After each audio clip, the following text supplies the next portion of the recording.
Hi, I'm Marco from Performance Hypnotherapy. Dr. Milton Erickson was perhaps the most revered psychologist, psychiatrist, and practitioner of hypnosis of the 20th century.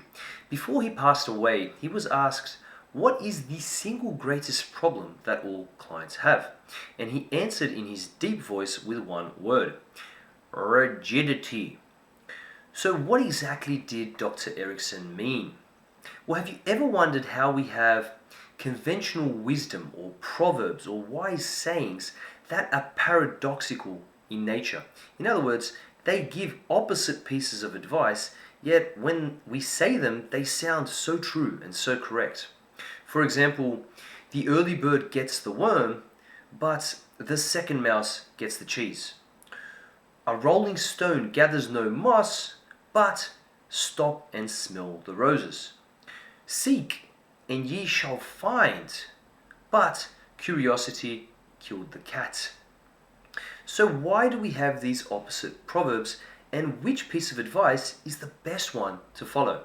And the answer, of course, is it depends on the circumstances. If you are experiencing a high degree of rigidity, it is very difficult to make the choice of what is the best according to the circumstance, because you will likely be reflexively loyal to a certain idea or process. Now, these pieces of advice are really interesting because cognitive psychology has taught us that in our mind we have similar opposing processes or ideas which are applicable to certain circumstances and not applicable to other circumstances. The ability to make these sharp perceptual distinctions according to the circumstance is at the heart of good mental well-being and mental health.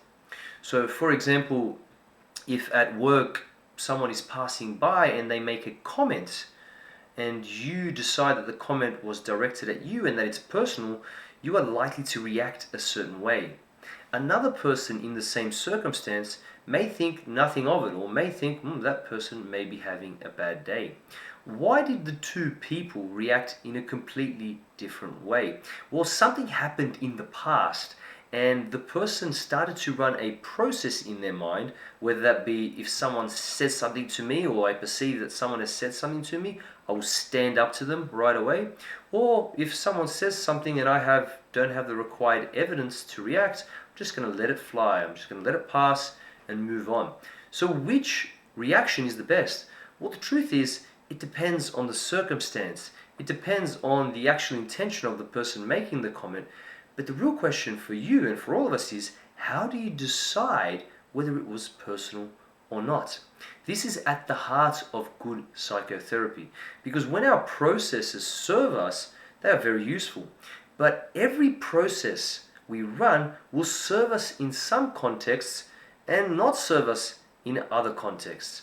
This is why in psychotherapy we say that perhaps the most important thing in good mental well-being is what we call cognitive flexibility. And if we don't have the required cognitive flexibility in a certain area of our life, that's when it's important to have some psychotherapy, which is essentially a process of pattern interrupting and pattern building. So interrupting that which is not serving us and building something which does serve us. I think that's what Dr. Erickson meant when he said the greatest problem we have is rigidity. I'd like to leave you with the wise words of Bruce Lee and his philosophy on life. He said, "Be formless, be shapeless, like water." Now, if you put water into a cup, it becomes the cup. You put water into a bottle, it becomes the bottle. You put it into a teapot, it becomes the teapot. Now, water can flow or drip or creep or crash. Be water, my friend. Thank you for listening. I hope you found value in today's video, and I hope to see you again soon.